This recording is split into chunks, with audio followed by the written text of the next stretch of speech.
All right, just one small warning, and then we'll get to the reviews onto themselves.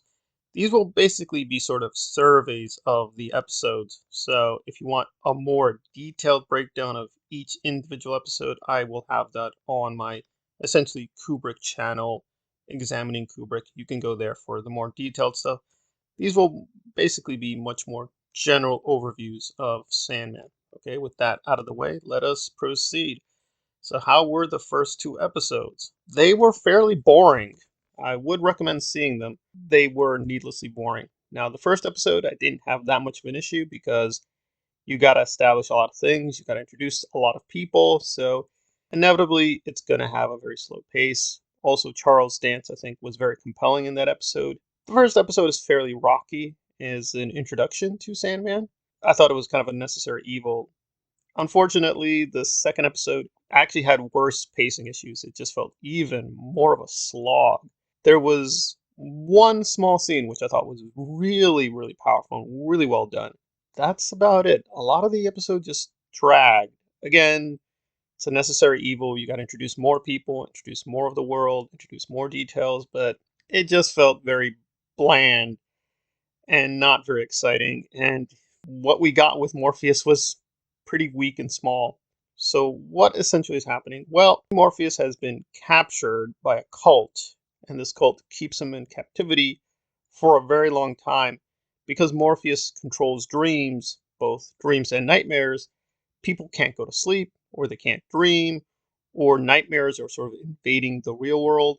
So, a lot of havoc and chaos has occurred, and his own realm has been decimated in his absence. He basically, this is non-spoiler, but obviously he has to get out of his imprisonment and restore himself. So the first two episodes are basically setting up the challenge that, okay, he was captured, he finds a way out of capture, but he's very, very weak. He has to regain his powers and basically set his realm correctly. Since I know Sandman slightly from the comics, this sort of follows the first couple of stories of Sandman, but then it diverges very sharply and radically. It wasn't too jarring for me. I would like to say it was enjoyable because this really is kind of a brand new story, but it really wasn't as enjoyable as I wish. Now that it's like kind of a fresh new start, let's go a different direction. It wasn't exciting so far. It was intriguing in several places, but really there was not that much to offer, even both old readers or new readers, because apparently some people were still very confused. You got to piece a lot of things together. For instance, in episode 2, we get Cain and Abel, and if you know the comics, you'll know who they are immediately, but if you don't, you're going to be like, who are these two people? What the hell's going on? Why did that one guy kill this person? Why did that person, what is happening here? Where are they exactly? The first two episodes are fairly rocky. I would recommend seeing them. There were a lot of very dazzling visual effects. I thought those were pulled off fairly well. Some of the sets, especially in episode 1, were really well done, really powerful. I think really evoked that time period. There were a few things that were a little bit like, very iffy. Since I've been very critical of Ryan Kennel recently, I want to be very careful here because it is there. It's very noticeable. But there were a lot, and I'm saying a lot of black people in a lot of the scenes. And that might not be an issue, but the time frame I think was London in the very early 20th century. Now I'm not British and I'm not black and I'm not black and British. So maybe there was a very large black population in London at that time. It just felt really strange. It's also even more weird because you know the comics, there were black people in there. In fact, it was much more global. We actually got a kind of panorama view of the whole world.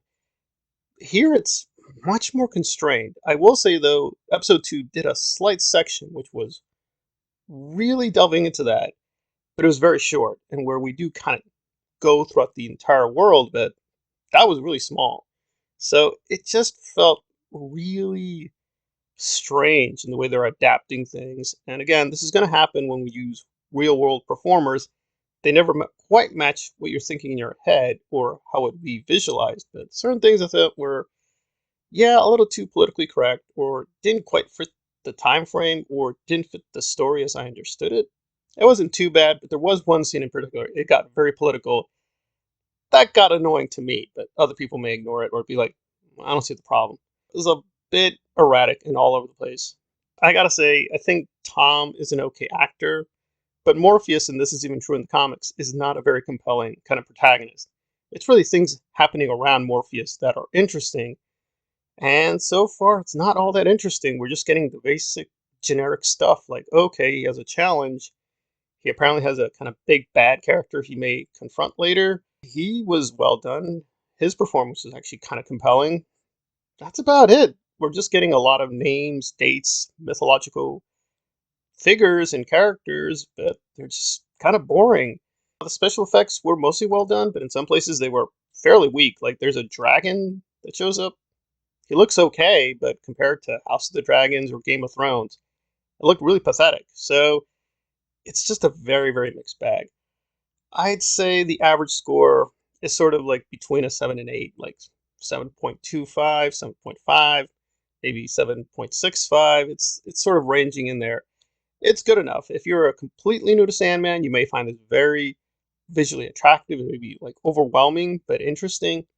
But if you know Sandman a little bit, you'll be kind of disappointed it didn't really go anywhere, at least not the first two episodes, but there's enough to keep going. The series is setting up a lot of potentially great stuff.